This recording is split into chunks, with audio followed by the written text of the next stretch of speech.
जी, मैं अपने व्यूअर्स के लिए ऑल ओवर द वर्ल्ड एक अंतर्राष्ट्रीय स्तर के ज्योतिषाचार्य से आपको आज मैं रूबरू करा रहा हूं।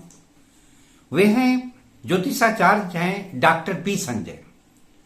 ये 35 वर्षों से ज्योतिष क्षेत्र में कार्य कर रहे हैं और वैदिक ज्योतिष पर इनकी पकड़ है।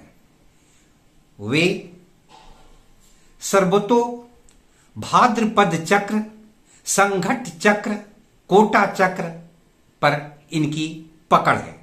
सबसे बड़ी बात है कि ये इंडिया के हैं और इंडिया के बिहार के मुंगेर जिले के हैं। इनके follower Japan, Germany, Switzerland, Australia, Italy, Poland, England, US और अन्य विदेशों में हैं। वे फॉलोवर्स न केवल वैदिक ज्योतिष की मदद इनसे लेते हैं वरन वैदिक ज्योतिष की शिक्षा भी ग्रहण कर रहे हैं। तो आज मैं ज्योतिषाचार्य डॉक्टर पी संजय से आपको मैं रूबरू करा रहा हूं और उनसे ज्योतिष विद्या के संबंध में ग्रहों के प्रभाव पर मैं चर्चा करने जा रहा हूं। तो मेरा प्रश्न है डॉक्टर पी संजय जी से है, जो ज्योतिषाचार्य हैं, कि जब अभी मंगल ग्रह अपनी नीच राशि कर्क में विराजमान है और यह स्थिति कर्क में विराजमान मंगल ग्रह आगामी 23 जनवरी वर्ष 2025 तक रहेंगे। उसके बाद मंगल ग्रह मिथुन राशि में प्रवेश करेंगे और 30 मार्च 25 तक रहेंगे। पुनः कर्क राशि में मंगल ग्रह आ जाएंगे। तो मंगल ग्रह जब कर्क राशि में रहते हैं, मंगल ग्रह जब मिथुन राशि में रहते हैं और मंगल ग्रह जब पुनः कर्क राशि में आ जाते हैं, तो मनुष्य के मानव जीवन पर क्या प्रभाव पड़ता है, जी बताया जाए। जय श्री राधे। 7 प्रमुख ग्रहों में मंगल एक ग्रह है। राहु केतु को अगर जोड़ा जाए तो 9 ग्रह बन जाते हैं। तो मंगल ग्रह का इफेक्ट गोचर में सबसे ज्यादा अनुभव किया जाता है, क्योंकि मंगल हमारे पृथ्वी से सबसे नजदीक ग्रह है। पृथ्वी से सबसे नजदीक ग्रह चंद्रमा है। तो चंद्रमा का तो रोज हम लोग अनुभव करते हैं कि आज चंद्रमा अगर अष्टम भाव में है, द्वादश भाव में, उसका इफेक्ट क्या पड़ता है। तो तुरंत 1 दिन की बात होती है, 2 दिन की बात होती है, उसको बहुत ज्यादा लोग अप्रिसिएट भी करते हैं, समझदारी से काम भी करते हैं। पर मंगल 45 दिन एक राशि में यानी 30 डिग्री में रहते हैं। मगर कुछ चूंकि हमारा सौरमंडल में जो ग्रह हैं सीधा घूमते नहीं है गोलाकार में, ये कहीं न कहीं अंडाकार में घूमते हैं। तो कहीं न कहीं पृथ्वी से पर्टिकुलर टाइम में वो मूवमेंट में पृथ्वी से ऐसा लगता है कि पीछे जा रहे हैं, वक्री जा रहे हैं, फिर मार्गी होते हैं। तो इस बार मंगल का प्रभाव कर्क और मिथुन पर पड़ा है। तो ये दोनों मिलाकर करीब करीब 6 मंथ का समय एज्यूम करेगा। कर्क राशि में, फिर मिथुन में, फिर कर्क में जाएंगे। तो पहले मंगल का कैरेक्टर को समझ ले। मंगल हमारे बॉडी में रुधिर का, रक्त का प्रतीक है, ओज का प्रतीक है, लड़ने वाला जो स्वभाव है उसका प्रतीक है, पेशेंस का भी प्रतीक है। तो मंगल पर्टिकुलर व्यक्तियों में अच्छा भी फल देगा, विपरीत फल भी देगा। अब किसको अच्छा देगा, किसको बुरा देगा, ये जस्ट हम बताने जा रहे हैं। पर मंगल का इफेक्ट इतना बात जरूर होगा कि मंगल हमारे मेष राशि और वृश्चिक राशि यानी 1 नंबर और 8 नंबर का स्वामी है।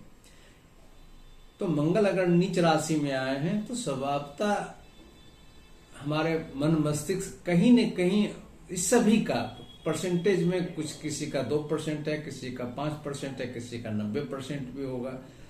मन जरा सा हल्का टाइप का रहेगा, कमजोरी जैसा अनुभव होगा। कहीं न कहीं अगर मंगल पीड़ित हैं तो हर समय मंगल पीड़ित रहने का सीधा मतलब है लड़ने का स्वभाव रहेगा। मंगल पीड़ित यानी मंगल बद वाली बात होती है। कहीं न कहीं एक्सीडेंट है, दुर्घटना है, और ये सिर्फ इंडिया की बात नहीं है, और ओवर वर्ल्ड की बात होगी।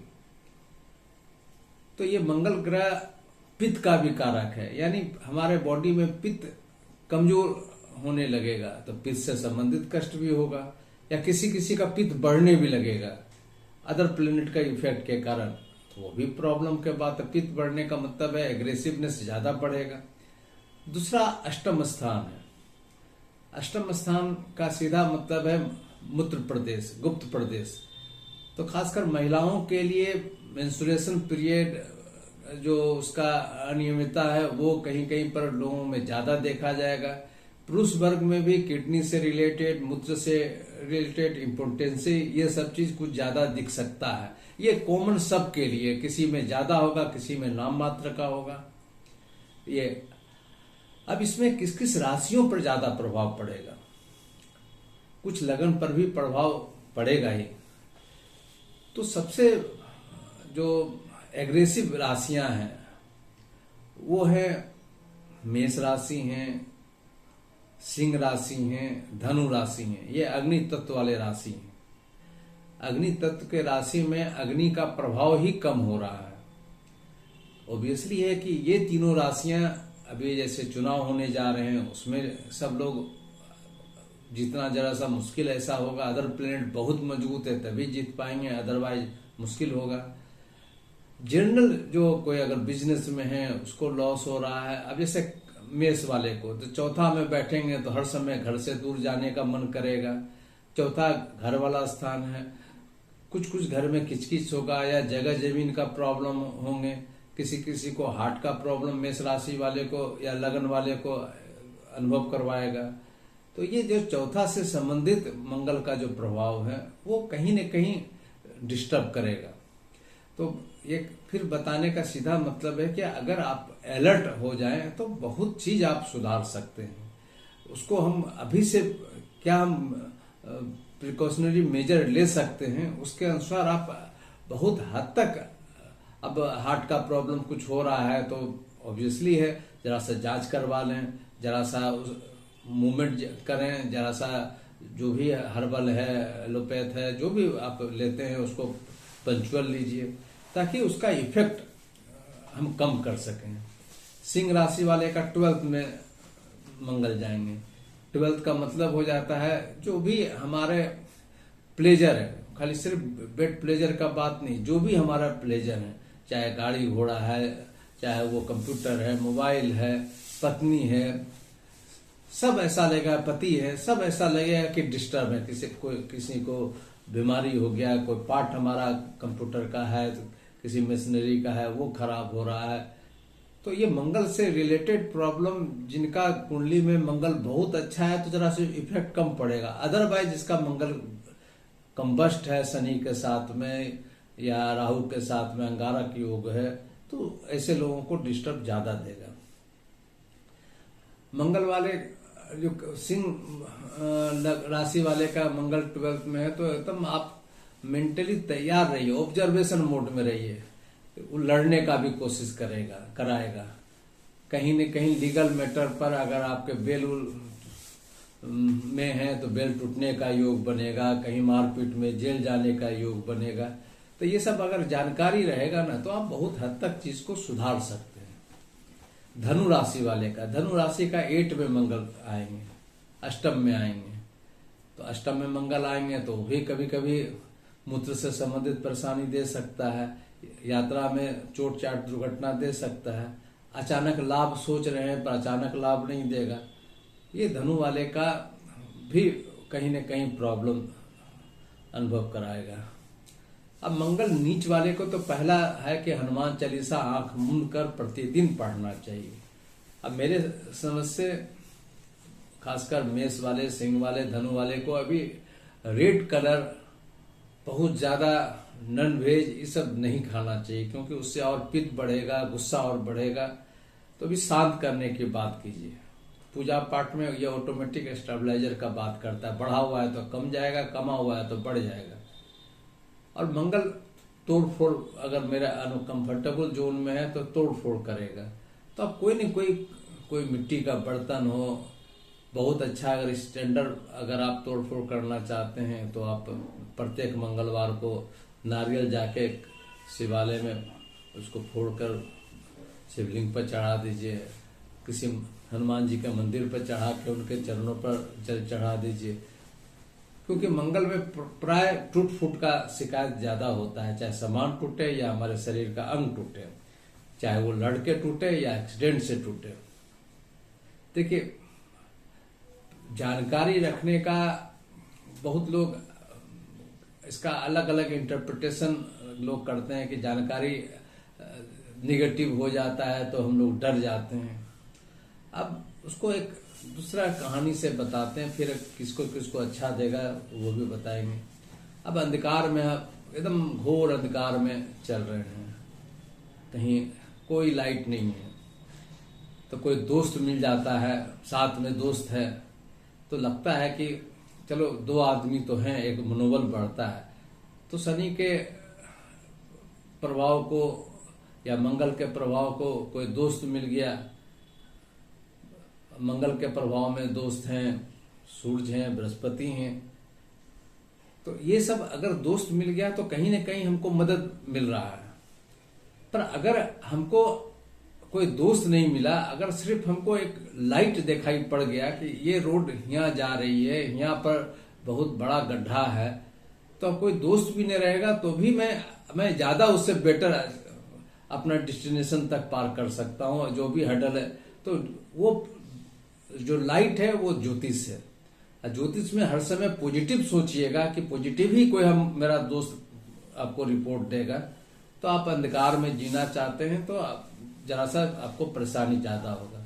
अब हम बताना चाहते हैं, जैसे इसमें मंगल कर्क राशि में है तो कन्या वाले के लिए 11th हाउस में पढ़ेंगे, तो वो डायरेक्ट 11th में पढ़ना अच्छी बात है। कहीं न कहीं आपका जो बहुत डिजायर है वो पूरा करने जा रहे हैं, चाहे वो कहीं शादी का बात है, कहीं कोई नया बिजनेस स्टार्ट करने की बात है, कहीं कोई जगह खरीदने की बात है, कहीं किसी को गाड़ी घोड़ा खरीदने की बात है, वो कई तरह का पॉलिटिक्स में है, उसमें मदद करने की बात है, कहीं ठेके मिलने की बात है, उसमें मदद होने की बात है।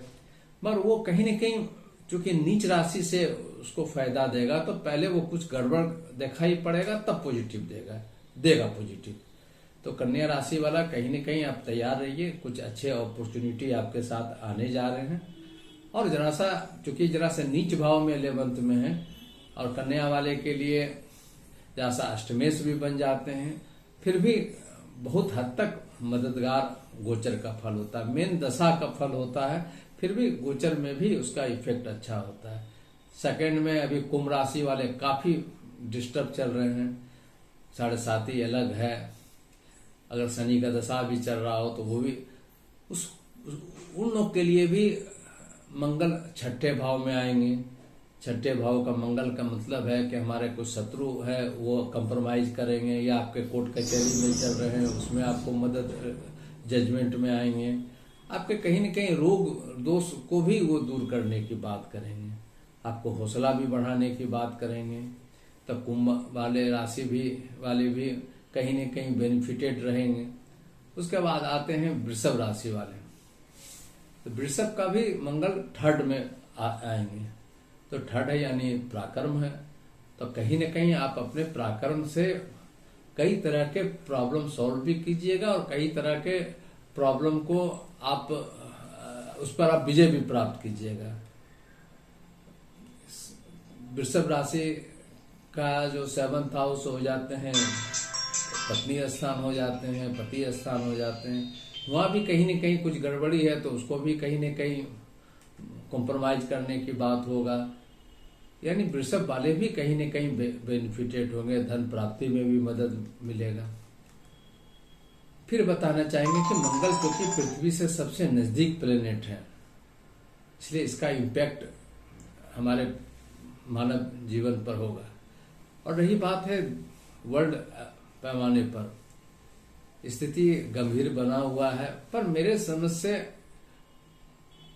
मंगल चूंकि नीच भाव में आ रहा है तो लड़ाई तो कुछ न कुछ कंटिन्यू करेगा, पर ऐसा कोई तृतीय विश्व युद्ध वाली बात मंगल में, चूंकि मंगल सर का मालिक है तो भीतर से जो ओज होना चाहिए लड़ने का, जो बेचैनी होना चाहिए, वो कहीं न कहीं कम होगा।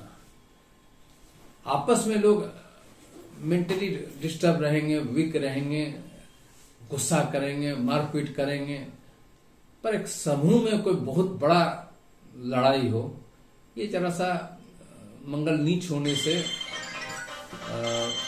कहना जरा सा दिक्कत होगा, संभव नहीं होगा।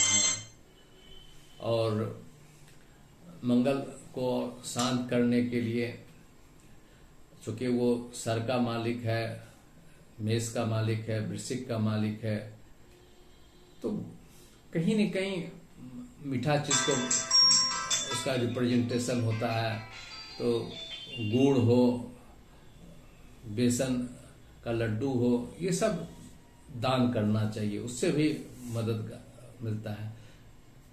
संभव हो तो इस बीच बीच में आप ब्लड का डोनेशन भी कीजिए, उससे भी अगर मंगल कुछ आप अनिष्ट करने जा रहे हैं तो आपका अनिष्ट उसी रूप में बहुत हद तक कट जाएगा। मंगल अगर उतना दूर तक नहीं जाना चाहते हैं तो बीच बीच में आप अपना ही बॉडी का जांच करवाते रहिए, बॉडी से कुछ ब्लड निकलवाते रहिए। कहीं न कहीं मंगल ब्लड से जुड़ा हुआ चीज है, और इस समय मंगल नीच भाव में आ रहे हैं तो कुछ न कुछ हर्बल जो खून बढ़ाने की बात हो, चुकंदर है, ये सब खाना चाहिए, ताकि आपके मंगल के फिजिकल फिटनेस आपका जो कम हो, नेचुरल वे में कम होने जा रहा है, उसको आपको मदद मिले। इसको आप जितना अनुभव कीजिएगा, फॉलो कीजिएगा, आपको बहुत मदद मिलेगा।